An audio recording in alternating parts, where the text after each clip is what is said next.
Inside of today's video, I'm going to be giving you guys a complete guide for the brand new Power League rotation. There's been a bunch of changes in terms of the maps, not only the map rotations, but also unbreakable walls. So the meta's going to be changing a lot. Hopefully this guide can help you guys out. So before we jump into it, make sure you're using the create code. That'd be greatly appreciated. Without further ado, let's hop into it. So jumping into the first game mode, we have Bounty, map number 1, Canal Grande. So Canal Grande has changed a bunch since last time. There's a lot of unbreakable walls in the middle. Hence, a lot of throwers becoming meta and tanks. So throwers are going to be the best first pick. So the likes of Grom, Sprout, and Tick. Those are the 3 best throwers for this map. The good thing about throwers on this map in general is that they don't really get countered by those usual assassins too much, like Mortis, Fang, etc. There's a lot of walls to hide behind on this map, and throwers are just going to completely dominate. So those are the best first picks. And then Eve. So Eve's just really strong because, of course, she can easily maneuver around a map with the water in the middle. So.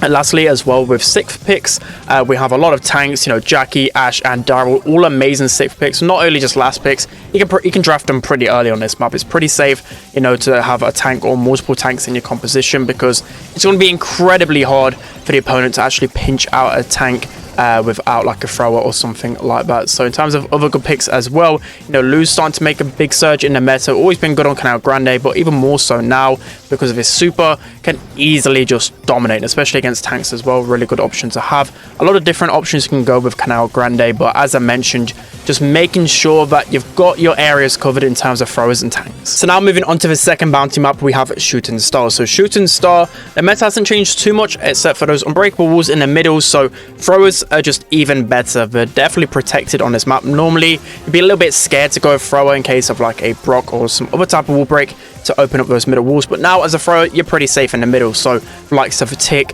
Grom, and Sprout are going to really dominate. A lot of the times you just end up trading throwers, if you get what I mean. Like the enemy, they pick a Grom, you pick a Sprout, etc. So first picks for me, of course, the same old really. Mandy, Nanny, Piper, Tick, they're the main kind of 4. Mandy is just absolutely insane. She outranges everyone in the game. Not only that, once you get her super, you can literally one-shot a lot of the meta brawlers. A lot of meta brawlers are below that threshold where she can easily one-shot you. So that's why Mandy's just insane. And Nanny as well can pretty much outrange everyone. Same with Piper.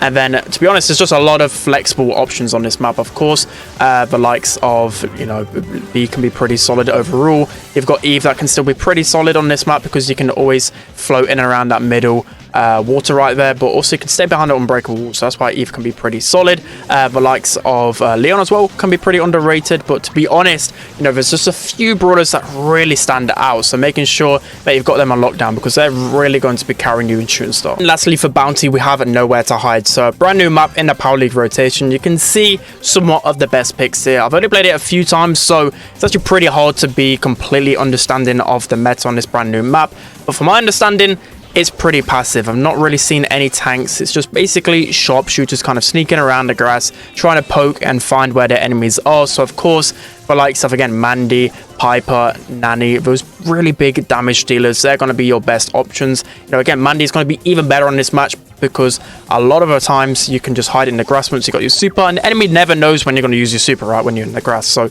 she can just deal some insane damage without you really knowing when she's going to use it. Likes of Jean, of course, can be really good with a vision gear. Just everyone with vision gear is going to be pretty solid over here. I've not really tested out throwers as well. It just seems a little bit awkward maybe for throwers. I don't know. Probably like down a right-hand lane, you could probably use the likes of Sprout or Grom who have some extended range, but to me, it's just all about sharpshooters. So as I said, I won't really go too much into this map because it just seems pretty plain and simple. Just winning your matchup and making sure you're not getting crept up on. And just, of course, making sure you got that left-hand side on lockdown, because if they get into there, it could be pretty dangerous. So now moving on to Brawl, starting off with Beach Balls. So with Beach Ball, the meta pretty much hasn't changed with it because the unbreakable balls are only near the goals. So that's the only thing you have to worry about here. But the same old is really strong on Beach Ball. So the likes of B-Max, Ruff's going to be insane, especially Ruff's being able to break open a lot of key areas of the map, make it a lot more open for those sharpshooters. Of course, Ruff's going to be pretty solid.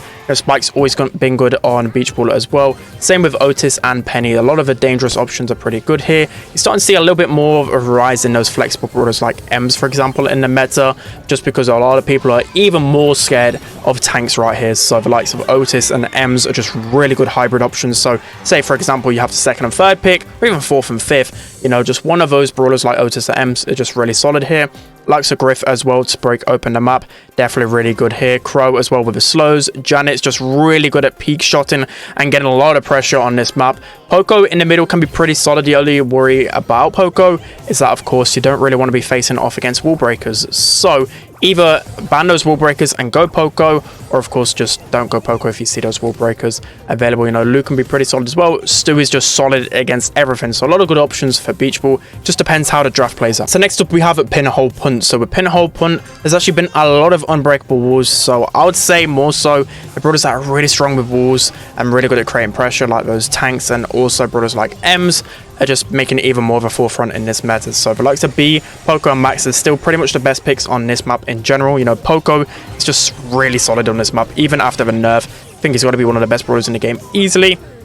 And then the likes of Janet still really strong, Otis and Crow as well. So yeah, but this map, again, not really too much has changed, to be honest. Like, of course, of last pick, you got to be even more wary of like Sam, Ash, and also Buzz, but more so, I think the same type of brawlers are pretty strong, except for probably Ruffs. I think Ruffs has probably been hurt the most in this meta, because normally you could just throw that super pretty much anywhere on this map and get a lot of value, but now it's pretty hard to get the most value out of his super. So of course, Ruffs isn't really the best pick on this map anymore. If you're thinking of some alternative mids, of course, the likes of Jean's just really good with the scouting of the bushes, but for me, this map's just always been about getting control of the middle, because you can just make so many plays if the enemies don't really figure you out in the middle. So of course, run the vision gear and try and scout out as many people as possible here. And lastly, for the Brawl maps, we have Iron Corridor. So as you can see on the screen, there's a lot of unbreakable walls on this map. So I won't be surprised, you know, I've only had a chance to play this map once, so I can't really give you the ins and out of this map. But after playing a lot of it on ladder,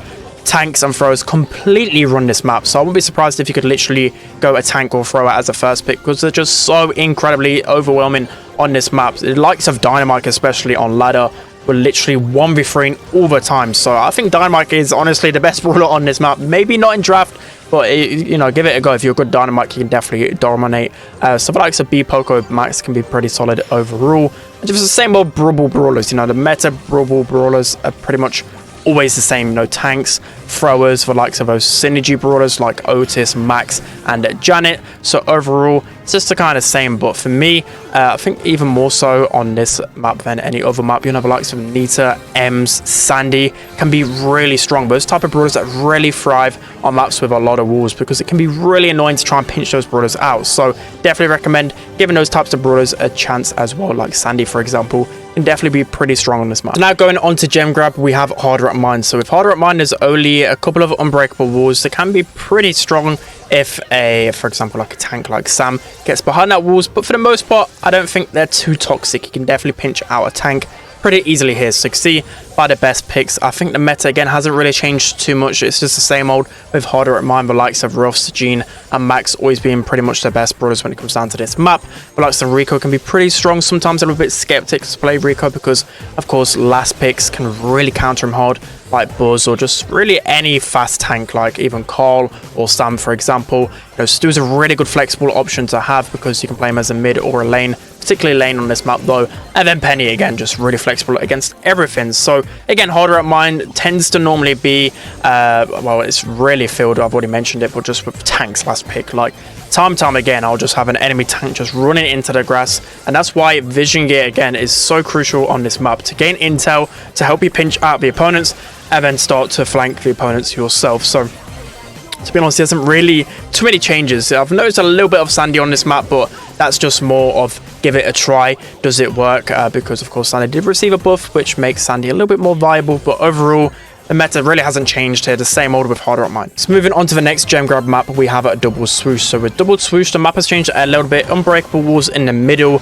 and then down by left and right hand side, there's not that extra kind of long tile of walls. So a lot more sneakiness to be happening on Double Swoosh. But to be honest, not too much. Again, has really changed. Like there's not like a drastic change in the meta on this map. So the same old Penny, Jean, and Janet are going to be your safest first pick options. And then Bo is still pretty insane on this map, even with his changed gadget. It's probably made him even better. So yeah, Bo of course, pretty good on this map. Crow as well for scouting the grass and whatever else.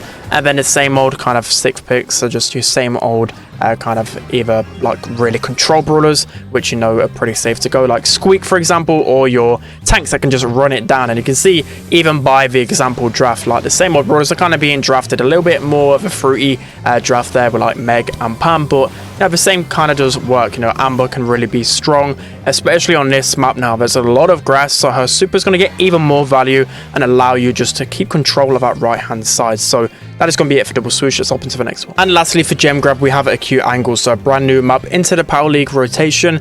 And I'm pretty much sure that there's no unbreakable walls on this map, so actually a pretty nice map overall. So in terms of Acute Angle, the likes of Gina Penny are just so strong here. Penny as well is of course good everywhere, but Turret's going to get insane value here. She's literally always been good here. This is one of the maps I used to push her on even when she was terrible. You know, Janet of course going to be pretty good. Max, Spike and Crow especially are really strong in this map. I really like Spike here for sure. And then I've even seen people draft Sprout pretty early on within the process on this map because he's just really toxic in the middle. You can be pretty safe with the amount of walls around you, so it's definitely a good mid option on this map. Definitely try out if you haven't already. A lot of times I just tend to ban out the throws because there's still a lot of walls in Acute Angle, and to be honest the wall break options aren't the best here, so throws can be pretty toxic overall.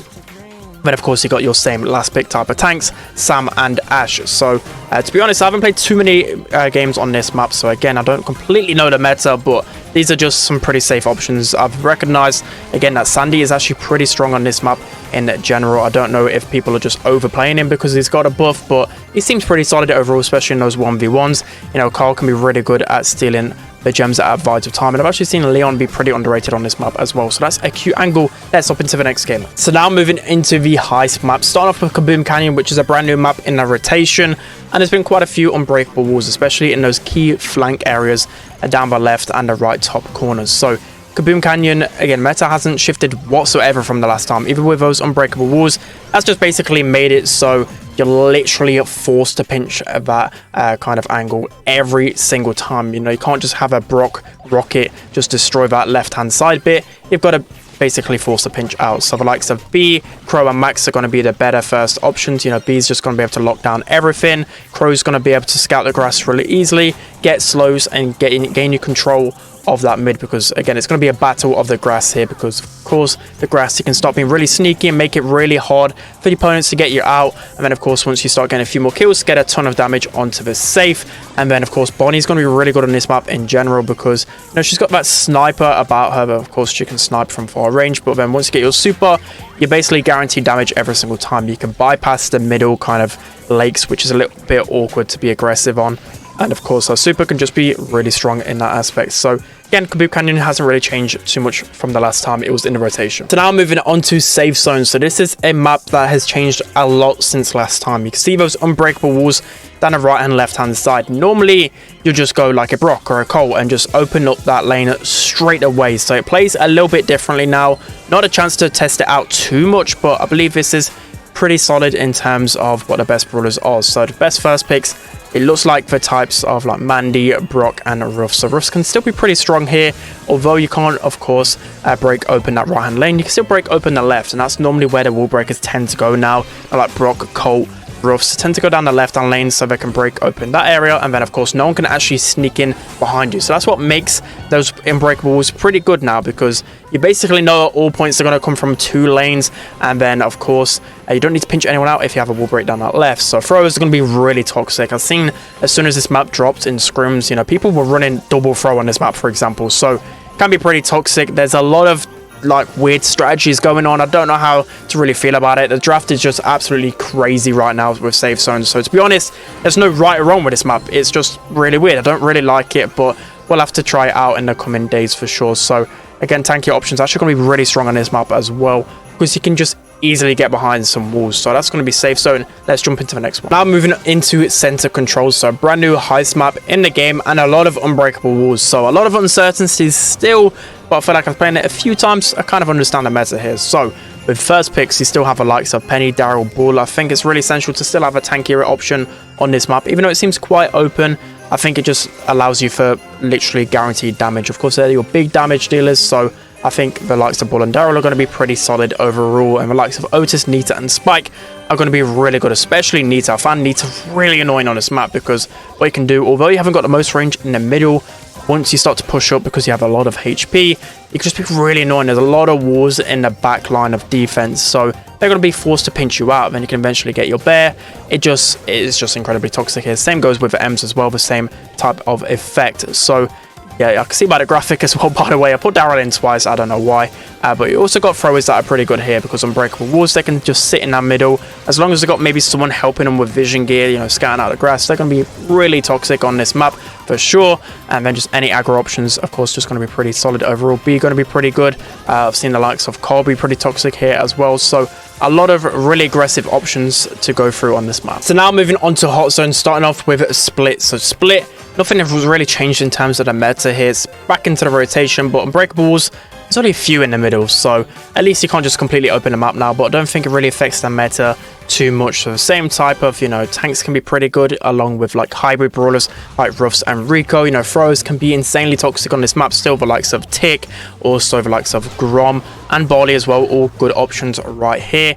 And then normally you like to go maybe one tank like a Buzz or an Ash that can easily collapse onto a lane pretty fast, and then of course it can be pretty hard to pinch off a tank, especially down the right hand lane. So yeah, same old kind of meta with this map, to be honest. You're making sure that normally you send 2 down the right hand lane, 1 down the left. That's normally how the split meta goes, because of course you want to be making sure you get a right hand zone first because it's the easiest one to get, and you know the left one, you know, once you start pushing through the right hand side, can be a lot easier to get. So normally people tend to run at least one wall breaker maybe, just so they can get that left hand lane a little bit easier once it's opened up. So that's going to be Split. Let's jump into the next one. So next up we're going into Ring of Fire. So if you guys have been OGs here, you know that this map has always haunted me. Ring of Fire, you know, it hasn't really changed too much. There's been no unbreakable walls, so the meta is pretty much exactly the same as the previous metas. So the power picks on this map are the likes of Poco, B, Meg, and Lou. They're the 4 in particular that are incredibly strong, so make sure you're picking at least one of those.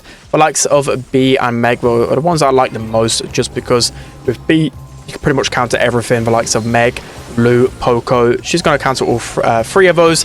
And then Poco's just really good against zone time constantly. Lou's really good at stopping the opponents from pushing up and then allowing you to get onto the zone. And then Crow and Penny just really good overall. Crow, of course, good at getting control back with his slows.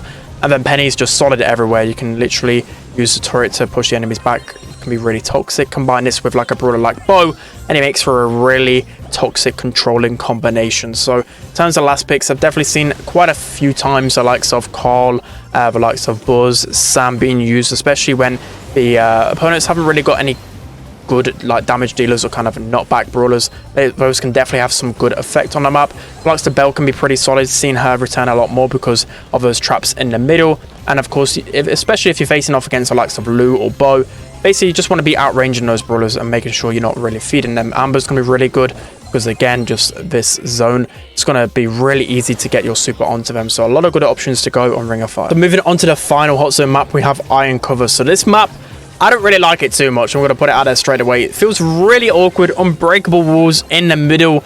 It makes for tanks being really strong. Throwers been really strong. At least it's a little bit of a different meta, but it's just really awkward, especially in that middle fight. There's going to be a lot of people just camping behind those walls. So throwers are going to be absolutely insane here. Tanks are going to be absolutely insane here. So Dynamite, Barley, Grom, all of those brawlers have just dominated when I played this map. Lou going to dominate. Poco's going to dominate because they can just stay in the zone constantly. So got to bear that in mind in terms of the draft. And then it's all just about trying to pick brawlers that are good at making every turn, because on this map, you know, you're not always guaranteed to have all the percentage. So making sure you've got a few brawlers that can definitely make a little bit of a comeback. So likes of Grave, likes of Surge, likes of Janet and Penny can be pretty solid overall. So that is going to be Iron Cover. So now moving on to the final game mode, we have Flare and Phoenix Knockout. So Flare and Phoenix has been a map which pretty much everyone is familiar with. This meta has, again, really changed too much. Except for throwers are going to be a little bit more toxic, especially the likes of Sprout and Grom. So as you can see by the picks, those are going to be your best picks for the first. You know, Jean going to be really solid at scouting everything. So many bushes to scout, so of course vision gear is going to be essential here. Piper's just going to be pretty solid because normally you can get a couple of quick taps in and confirm the kills. So a knockout, it's all about trying to get that first kill, because when you're in a 3v2, I would say probably like 80% of the time you should be winning that round. So it's all about getting that first trade, and once you do, just making sure you don't make any silly mistakes. And Tick, of course, can be pretty solid. Mandy as well is just going to be insane because, of course, you can scout literally everything. So in terms of 6th picks as well, I haven't had too much time to test out if anything's really changed, but the same old really. Leon can be pretty solid overall. Otis can still be good if you're scared of tanks, not as a 6th pick, but definitely when you've got like a 4th or 5th pick. Belle can be pretty solid. Gus just going to be really strong at knockout in general. Janet can use those walls to her advantage, definitely, because she's the type of brawler that you want to be peeking around walls and shooting a lot of the times. And Bonnie as well is just so solid in knockout, especially to confirm a kill. Now moving on to out in the open. So out in the open is actually shifted a little bit in terms of the meta, just in the fact that there's a few more of those aggressive brawlers that are going to get a lot more value, and especially down the left hand right hand lanes. So in terms of first picks, still the kind of same brawlers. Jean, Piper and Mandy going to be best, and Nanny as well going to be really strong, because those brawlers really pack a punch and can really help you get that first kill.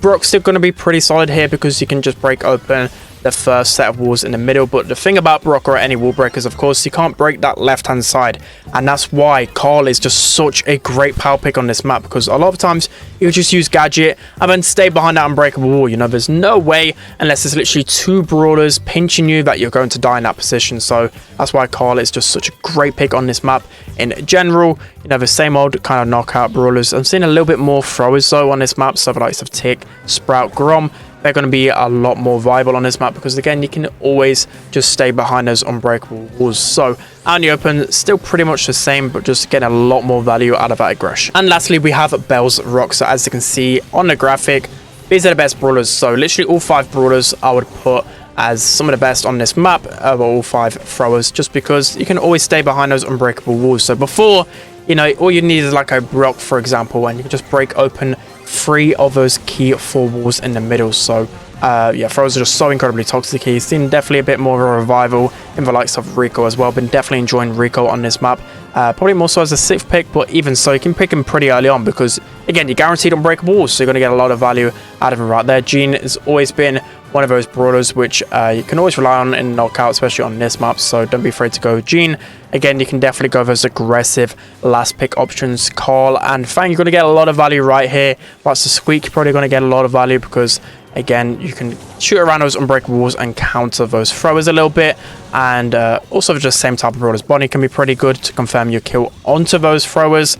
The likes of Gray as well, always been solid on knockout, but even more so, he's actually a pretty good counter to throwers again, because you'll feed your super off someone else, and then every time you super onto a thrower, you're going to get a confirmed kill every single time. And even though he got nerfed, he's still solid overall as a knockout brawler. So that is going to be the final map. Alright guys, it's going to be it for today's video. Hope you enjoyed it, this one. So it's literally took me probably like 8 hours plus of just graphics alone, and then of course playing the game a lot and playing Power League a lot. So I hope you guys really enjoyed this and take all of those things on board. Let me know if you want me to improve anything in any certain way, but I feel like this should really help you out in terms of solidifying your Power League draft. But of course, I don't completely know the draft meta. There's going to be a lot of pros that can still know, well, definitely will know drafts way better than me. So the best way to watch, best way to learn is to watch as many pro tournaments as possible, try and watch as many scrims as possible, and follow as many pros as possible on social media, especially those that stream and put out content. So that's going to be it for today's video, guys. Hope you enjoyed it. Don't forget to like, comment, and subscribe, and I'll see you guys next time.